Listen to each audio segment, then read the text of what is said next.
7 things you should stop doing to protect your brain.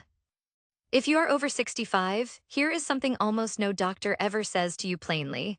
A great deal of what gets quietly written off as normal aging may not be aging at all. Researchers now believe it may come down to 7 ordinary habits, habits so common that nearly every household has at least one of them, working against the brain year after year without anyone ever noticing. Over the next few minutes, we're going to walk through all 7, one by one, and the 6th one may be the most surprising of all, something almost everyone does every single day without ever suspecting it carries any risk at all. This video is intended for educational purposes only and is not meant to diagnose, treat, or replace advice from a qualified healthcare professional. If you have concerns about your memory, thinking, or brain health, please speak with a doctor. Stay with us until the very end because the last habit on this list ties everything together in a way you won't see coming. So let's begin. Number 1, chronically cutting sleep short. There's a quiet myth many of us carry into adulthood, the idea that sleep is negotiable, something we can trim away to make room for one more task, one more show, one more scroll through the phone before bed. But the brain doesn't see it that way.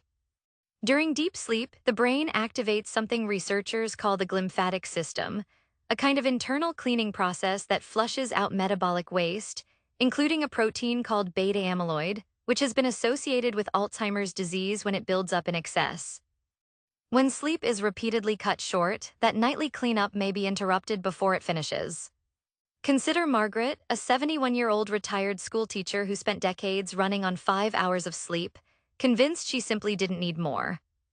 For most of her life, she wore that habit almost like a point of pride, telling colleagues she could function perfectly well on very little rest. She managed fine for years, until she began noticing she'd walk into a room and forget why, or repeat a story she'd already told her daughter that same afternoon.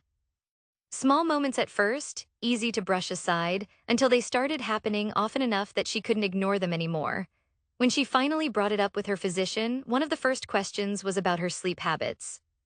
Margaret's story isn't a diagnosis, and it isn't proof of cause and effect, but it illustrates something many sleep researchers have observed, that chronic sleep restriction may be associated with measurable changes in memory and attention over time. It's also worth noting that sleep quality matters just as much as sleep quantity. Conditions like sleep apnea, where breathing repeatedly stops and starts throughout the night, can quietly reduce oxygen flow to the brain for years without the person ever realizing they have a problem, since the disruptions often happen without fully waking the sleeper. Anyone who wakes up feeling unrested despite spending enough hours in bed, or who has been told by a partner that they snore heavily or seem to gasp during sleep, may want to raise the topic with a doctor. Aiming for 7 to 9 hours a night consistently and addressing any underlying sleep disorders may be one of the simplest and least expensive habits for supporting long-term brain health. Number 2, ignoring hearing loss instead of treating it. This next one catches almost everyone off guard, because on the surface, hearing and memory don't seem related at all. But a growing body of research has found a connection between untreated hearing loss and an increased risk of cognitive decline. There are a few theories as to why.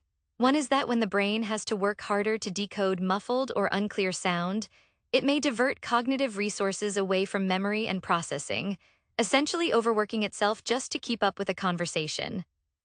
Another theory suggests that hearing loss often leads to social withdrawal, and reduced social engagement has its own separate association with cognitive decline, which we'll actually touch on again later in this video. Many people quietly ignore hearing loss for years, telling themselves that people just mumble more than they used to, or that the television has gotten quieter. It's an easy thing to dismiss because it happens so gradually, one setting at a time, one missed word at a time, until avoiding certain conversations starts to feel easier than asking someone to repeat themselves. There's often a reluctance to seek help too, tied up in feelings about aging or vanity, which can delay treatment for years after the signs first appear. But addressing hearing loss early, whether through a simple hearing evaluation or the use of hearing aids when appropriate, may be one of the more overlooked ways to support cognitive health as we age. Some large-scale research reviews have even placed untreated hearing loss among the more significant modifiable risk factors for dementia identified so far, which is a striking thing to consider given how treatable it often is. It's worth mentioning to a healthcare provider if conversations have started to feel like more effort than they used to, or if you find yourself nodding along in group settings without fully following what's being said. Number 3, living a sedentary lifestyle. We've all heard that exercise is good for the heart, but its relationship with the brain may be just as significant, if not more so. Physical activity has been shown in numerous studies to support blood flow to the brain and may encourage the growth of new neural connections, particularly in the hippocampus, the region most closely tied to memory formation. Yet modern life has quietly engineered movement out of the average day. We sit at desks, we sit in cars, we sit in front of screens in the evening, and many people go days without any sustained physical activity at all. The encouraging part of this research is that the threshold for benefit doesn't appear to be extreme. Studies have suggested that something as accessible as a brisk 30-minute walk most days of the week may be associated with meaningful improvements in cognitive function over time. It isn't about training for a marathon. It's about interrupting the long stretches of stillness that have become so normal in daily routines and giving the brain the circulation it may depend on to function at its best. Even small amounts of movement scattered throughout the day appear to matter. Some researchers have proposed that breaking up long periods of sitting, standing up every hour, taking the stairs when possible, or going for a short walk after meals, may offer benefits even for people who don't have time for a formal exercise routine. The goal isn't perfection, and it certainly isn't about matching the fitness level of someone decades younger. It's about consistency, about treating movement as a regular part of the day rather than an occasional event reserved for New Year's resolutions. Number 4, withdrawing from social connection. There's a particular kind of quiet that settles into a life when social contact slowly fades, and it's easy not to notice it happening. Friends move away, family gets busy, and one missed gathering turns into a pattern of staying home. But researchers who study cognitive aging have repeatedly pointed to social isolation as a significant risk factor, one that may be associated with an increased likelihood of cognitive decline, independent of other health conditions. Take the example of Robert, a widower in his late 70s who, after losing his wife, gradually stopped attending the weekly card game he'd played for over 20 years. It wasn't a decision so much as a drift. Months passed, and his daughter began to notice he seemed less sharp on their phone calls, more prone to losing his train of thought. When he eventually returned to that same card game at a friend's encouragement, she noticed something shift, not overnight but gradually. Stories like Robert's aren't scientific proof, but they echo what research has consistently suggested, that meaningful social interaction may help keep the brain engaged in ways that solitary routines simply can't replicate. Conversation requires memory, attention, and quick thinking all at once, which may be part of why staying socially connected appears to offer a kind of natural cognitive exercise. Number 5, letting chronic stress go unmanaged. A little stress now and then is a normal part of life, and the body is well equipped to handle it in short bursts. The concern researchers have raised is around something different, the kind of stress that never really turns off, the low hum of worry that runs in the background of someone's life for months or years at a time. Chronic stress keeps levels of the hormone cortisol elevated for extended periods, and sustained high cortisol has been associated in research with changes to the hippocampus, the brain's memory center, potentially affecting its size and function over time. This is a particularly relevant topic in a culture that often treats constant busyness and stress as badges of honor rather than warning signs. Many people carry chronic stress for years without naming it as a health concern at all, viewing it simply as the price of a demanding job, a full life, or caring for aging parents and growing children at the same time. It becomes so woven into daily existence that the person experiencing it may not even recognize it as stress anymore, just as the way life feels. But learning to manage stress, whether through structured techniques like mindfulness and breathing exercises, regular physical activity, adequate sleep, or simply setting firmer boundaries around one's time, may play a meaningful role in protecting the brain over the long run. Even small daily practices, like spending 10 minutes in quiet reflection or stepping outside for fresh air during a difficult afternoon, have been associated in some studies with lower reported stress levels over time. It may be worth discussing persistent stress with a healthcare provider, particularly if it feels unmanageable on your own, since chronic stress can also be connected to other health conditions that carry their own risks for brain health. Number 6, relying too heavily on sugar and highly processed foods. Here's the one we mentioned earlier, the habit so common that most people don't think of it as a habit at all. It simply feels like eating. Diets high in refined sugar and heavily processed foods have been the subject of a growing area of research, sometimes referred to as the gut-brain connection, which explores how what we eat may influence inflammation levels throughout the body, including in the brain. Some researchers have gone so far as to describe certain patterns of cognitive decline as possibly having a metabolic component, occasionally referred to informally in scientific literature as a kind of insulin resistance affecting the brain, similar in some ways to type 2 diabetes. What makes this particular habit so pervasive is how normalized it has become. Sugary drinks, packaged snacks, fast food, they're woven into daily convenience in a way that rarely prompts a second thought. Grocery store aisles are lined with products designed for convenience rather than nutrition, and for many households, quick and processed simply became the default over the course of busy years raising families or building careers.